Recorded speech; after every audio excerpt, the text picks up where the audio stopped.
సంగారెడ్డి జిల్లా పటాన్చెరు నియోజకవర్గంలోని గుమ్మడిదల మున్సిపల్ ఎన్నికలు వేడి మొదలైంది. బీఆర్ఎస్ రాష్ట్ర నాయకులు గోవర్ధన్ రెడ్డి ఆధ్వర్యంలో ఈ రోజు విలేకరుల సమావేశం నిర్వహించారు. ఈ సందర్భంగా మున్సిపల్ ఎన్నికల పార్టీ ఇన్ఛార్జ్ పట్నం మాణిక్యం బీఆర్ఎస్ అభ్యర్థులకు దిశానిర్దేశం చేశారు. గుమ్మడిదల మున్సిపాలిటీలోని మొత్తం 22 వార్డులకు బీఆర్ఎస్ అభ్యర్థులను ఖరారు చేసిన ప్రతి వార్డులోనూ గులాబీ జెండా రెపరెపలాడాలని పట్నం మాణిక్యం పిలుపునిచ్చారు. కాంగ్రెస్ పార్టీ అధికారంలోకి వచ్చేందుకు ఇచ్చిన 420 హామీలు 6 గ్యారంటీలు కేవలం కాగితాలకే పరిమితమయ్యాయని ఆయన ఎద్దేవా చేశారు. అబద్ధపు హామీలతో ప్రజలను వంచిన కాంగ్రెస్ పార్టీకి ఈ మున్సిపల్ ఎన్నికల్లో బుద్ధి చెప్పాలని, అభివృద్ధికి బాటలు వేసే బీఆర్ఎస్ అభ్యర్థులను అత్యధిక మెజార్టీతో గెలిపించాలని ఆయన కోరారు.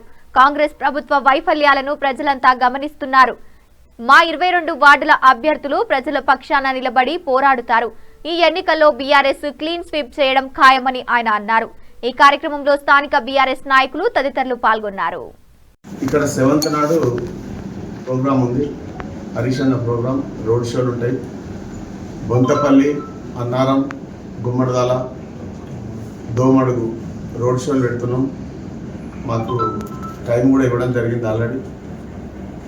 దాంతోపాటు కేటీఆర్ కూడా దగ్గర ఉన్నటువంటి మున్సిపాలిటీలకు కూడా ఆయనకు ఉన్నటువంటి టైంను మేము అడుగుతున్నాం కాబట్టి ముఖ్యంగా హరీష్ అన్న టైం మాత్రం ఫిక్స్ అయింది.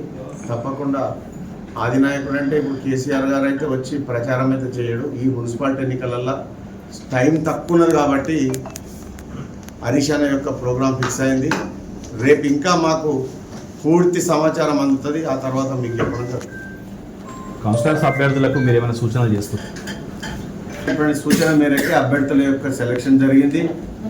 వాళ్లకు ప్రభుత్వ వైఫల్యాలను ఎండగట్టి 6 గ్యారంటీల యొక్క భరోసా కార్డు ఏదైతే ఉన్నదో కార్డులను పంచిపెట్టే కార్యక్రమాన్ని ఇప్పటికే ఒక మారు ప్రతి ఇంట్లో భరోసా కార్డు ఇవ్వడం జరిగింది.